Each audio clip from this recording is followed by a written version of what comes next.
আসসালামু আলাইকুম। এটিএন বাংলা সংবাদে সবাইকে স্বাগত জানাচ্ছি। আসিফুর রহমান সাগর। শুরুতেই বিআরবি কেবলস সংবাদ শিরোনাম। স্কটল্যান্ডকে উড়িয়ে দিয়ে বিশ্বকাপের নকআউট পর্বে ব্রাজিল। ভিনিসিয়াসের জোড়া গোল। ৩ বছর পর সেলেসাও জার্সিতে মাঠে নেইমার।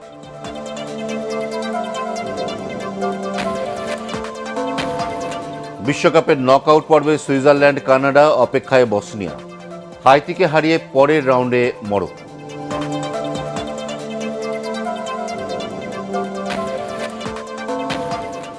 আজ চীনের প্রধানমন্ত্রী লি কিয়াংয়ের সাথে তারেক রহমানের বৈঠক। বিশেষ গুরুত্ব পাচ্ছে প্রতিরক্ষা খাত।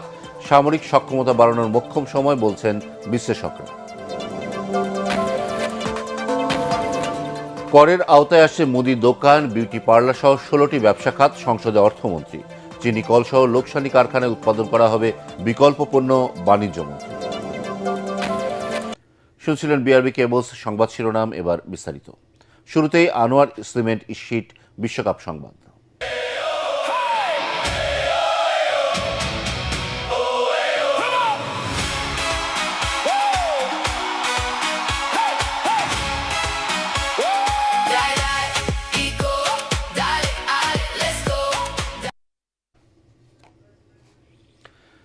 অবশেষে 981 দিন অপেক্ষার অবসান ঘটিয়ে জাতীয় দলের জার্সিতে মাঠে নামলেন ব্রাজিলের তারকা ফুটবলার নেইমার। দর্শক সমর্থকদের পাহাড় সমান প্রত্যাশার কোনো প্রতিদান দিতে পারেননি তিনি। তবে ভিনিসিয়াস জুনিয়রের জোড়া গোলে 3-0 ব্যবধানে স্কটল্যান্ডকে হারিয়ে সি গ্রুপের শীর্ষ দল হিসেবে নকআউট পর্বে উঠে গেল বিশ্বকাপের হেক্সা জয়ের মিশনে নামা ব্রাজিল। পরাগ আরমানের রিপোর্ট। মুহুর্মুহু আক্রমণ আর সাম্বা ফুটবলের অপরূপ ঐশ্বর্যে স্কটল্যান্ডকে উড়িয়ে দিয়ে সি গ্রুপের শীর্ষ দল হিসেবে নকআউট পর্বে ব্রাজিল। দলের পোস্টার বয় নেইমার অনুপ্রেরণা হিসেবে কাজ করেন।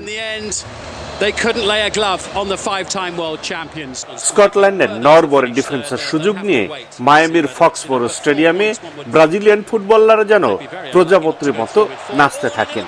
মুহুর্মুহু আক্রমণে তারা সাম্বা নৃত্যের ঝড় তোলেন।